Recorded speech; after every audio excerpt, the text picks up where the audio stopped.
कांग्रेस ने मध्य प्रदेश विधानसभा चुनाव 2023 के लिए आज दूसरी सूची जारी कर सभी 230 उम्मीदवारों का ऐलान कर दिया है।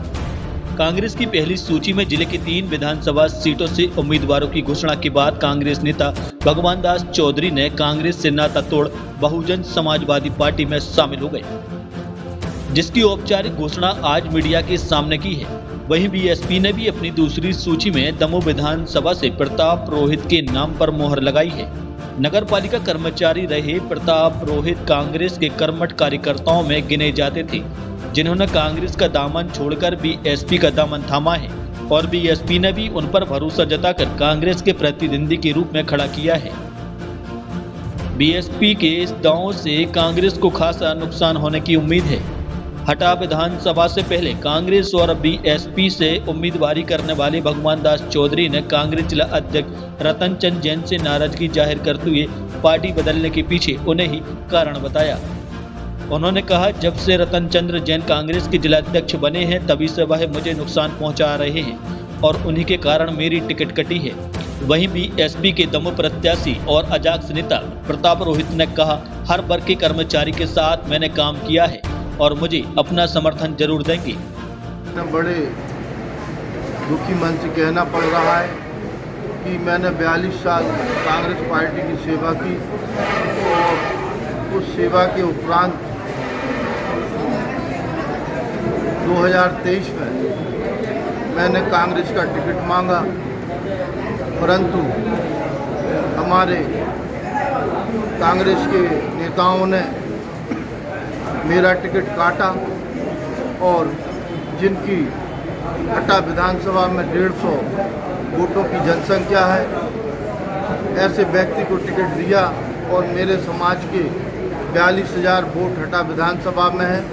और चारों विधानसभा में, दमोह जिले की चारों विधानसभा में 2 लाख वोट होते हुए अहरवाल समाज का बहुत बड़ा कांग्रेस पार्टी ने अपमान किया है। इसलिए मैं दुखी होकर के मैंने इस्तीफा दिया है और आज से मैंने ये निर्णय लिया है कि सभी समाजों के लोगों की सेवा करूंगा और बीएसपी में रह के अपनी समाज की सेवा करूंगा। हाँ, हटा विधानसभा से मैंने बीएसपी की टिकट मांगी है, संभवतः 2 दिन के अंदर मेरी घोषणा हो जाएगी। हमारे जिला कांग्रेस कमेटी के अध्यक्ष सम्माननीय रतन चंद जैन जी के द्वारा मुझे जब से वो अध्यक्ष बने हैं उस समय से मुझे नुकसान पहुंचाया और उन्हीं के कारण उन्हीं ने मेरी टिकट कटवाई। मैंने लगभग 42 वर्षों से समाज में और कर्मचारी वर्गों में काम किया है और लगातार समाज में और कर्मचारियों के हमने जो समाज का अंतिम छोर में जो व्यक्ति बैठा है, जो असहाय है, जिसकी कोई नहीं सुनता, हम लोगों ने उनको खड़ा करके उनके कार्यों को कराया है। जहाँ तक बहुजन समाज पार्टी का सवाल है, बहुजन समाज पार्टी और मेरे कार्य में समानांतर था, क्योंकि बाबा साहब के प्रति वो भी कार्य करते थे और मैं भी बाबा साहब के आदर्शों पर चलता था। आज मुझे लग रहा है कि मैंने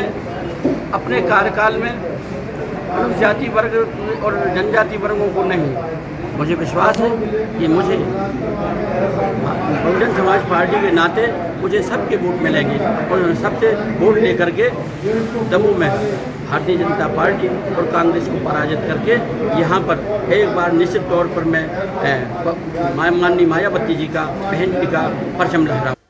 मैंने आपसे दोपहर में भी कहा था कि जितने आवेदन हमें प्राप्त हुए, हमने जिला कांग्रेस ने अपनी अनुशंसा सहित प्रदेश कांग्रेस को और अखिल भारतीय कांग्रेस कमेटी को भेज दिए। सर्वे के आधार पर टिकट बटा और जो भगवान दास जी का आरोप है वो मिथ्या आरोप है, चूँकि भगवान दास जी से हमारे साले बहनोई के संबंध हैं। वो जिला पंचायत के सदस्य हुआ करते थे बांसा से, तो बांसा में हमारी ससुराल है और बांसा के हमारे रिश्ते जो साले वगैरह हैं वो इनके साथ हर चुनाव में जिला पंचायत में रहे और उसी रिश्ते में ये हमसे जीजा कहते थे, हम उन्हें साला मानते थे। चूँकि मैं किसी जाति पर नहीं जाता, जातिवादी आदमी नहीं हूँ मैं, और मैंने सदा उसको अपना साला माना है और मेरे पारिवारिक संबंध थे, हमारा बिजनेस इनके आजू बाजू में है। उनका ये आरोप बिल्कुल मिथ्या है। ये तो वो उनकी टिकट कटने से आक्रोश में ऐसी बात भाषा बोल रहे हैं।